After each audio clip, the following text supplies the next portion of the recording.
Hi friends, welcome to Surya's Kitchen. இன்னைக்கு வீடியோவில் அரை முடி தேங்காய் இருந்தால் போதும், வாயில் வச்சதும் கரைஞ்சி போகிற மாதிரி சூப்பராக நல்ல டேஸ்டியான ஒரு தேங்காய் அல்வா எப்படி செய்கிறதுன்னு தாங்க பார்க்க போகிறோம்.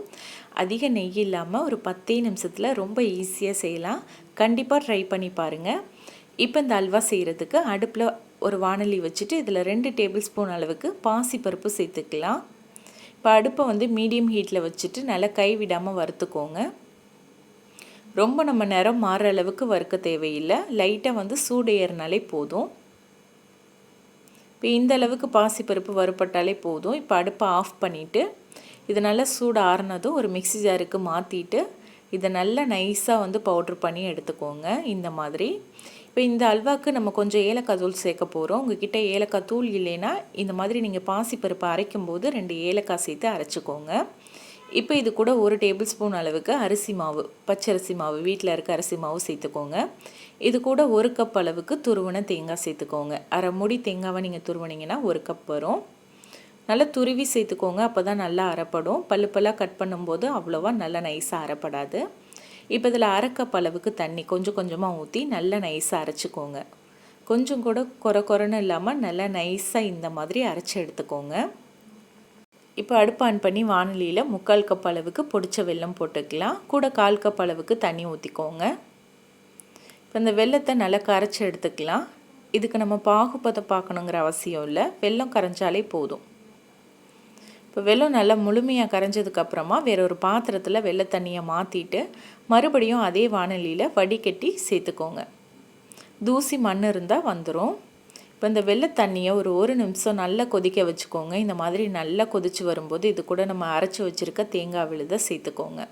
ஒரு கையால் தேங்காய் விழுதை சேர்த்துட்டே ஒரு கையால் நல்லா கலந்து விட்டுக்கோங்க. அப்போ தான் கட்டி விழுகாமல் இருக்கும். இப்போ அதை சேர்த்து நல்லா கலந்து விட்டுக்கலாம். இப்போ அந்த மிக்ஸி ஜாரில் ஒரு 1/4 டம்ளர் தண்ணி ஊற்றி நல்லா அதை கலந்துட்டு சேர்த்துக்கோங்க. ரொம்ப தண்ணி ஊற்ற வேணாம், 1/4 டம்ளர் ஊற்றி அதை கலந்து சேர்க்குறதுக்கு மட்டும் நீங்கள் ஊற்றி சேர்த்தா போதும். சேர்த்து இதை நல்லா கலந்து விட்டுக்கலாம். இப்போ அடுப்பை மீடியம் ஹீட்டில் வச்சுட்டு இதை நல்லா கைவிடாமல் கலந்துக்கலாம்.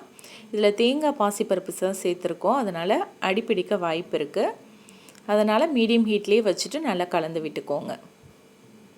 இப்போ இதில் இருக்க பாசிப்பருப்பு தேங்காய் எல்லாம் நல்லா வெந்து வந்துடும். இப்போ இது கூட வாசனைக்காக கொஞ்சமாக ஏலக்காய் தூள் சேர்த்துக்கலாம். ஒரு சிட்டிகை அளவுக்கு உப்பு, நல்லா இந்த ஸ்வீட்னஸை எடுத்து கொடுக்கறதுக்காக சேர்த்து இதை நல்லா கலந்து விட்டுக்கலாம்.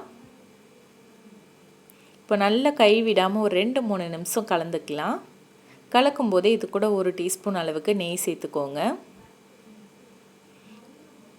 இந்த நெய்யை நல்லா அல்வா இழுத்துக்கும். இழுத்துட்டு இது பார்த்திங்கன்னா நல்லா உங்களுக்கு கைவிடாமல் கலந்து விடும்போது லைட்டாக கலர் டார்க்காக சேஞ்ச் ஆகும். ஸோ பாருங்கள், இப்போ தெரியும், முன்னாடி இருந்ததுக்கும் இப்போ இருக்கிறதுக்கும் வித்தியாசம் தெரியும்.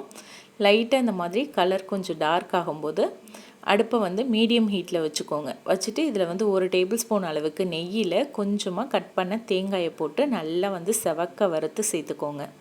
சேர்த்துட்டு இப்போ அடுப்பை ஆஃப் பண்ணிவிட்டு இதை நல்லா கலந்து விட்டுக்கோங்க.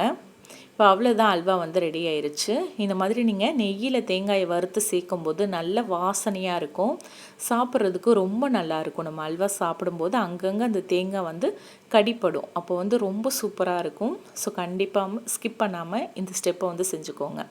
இப்போ அவ்வளோதான், சூப்பராக நல்ல டேஸ்டியான அல்வா ரெடி ஆயிடுச்சு. இப்போ இதை அப்படியே நீங்கள் சூடாக பரிமாறுறதுக்கும் ரொம்ப நல்லாயிருக்கும், இல்லை கொஞ்சம் ஆறுனதுக்கப்புறம் சாப்பிட்றதுக்கும் ரொம்ப ரொம்ப நல்லாயிருக்கும். ஸோ கண்டிப்பாக ட்ரை பண்ணி பாருங்கள். இந்த தேங்காய் திரட்டி பால் ரெசிபி உங்களுக்கு பிடிச்சிருக்குன்னு நினைக்கிறேன். பிடிச்சிருந்தால் லைக் பண்ணி ஷேர் பண்ணுங்கள். சப்ஸ்கிரைப் பண்ணலைன்னா மறக்காமல் சப்ஸ்கிரைப் பண்ணிக்கோங்க. தேங்க்யூ.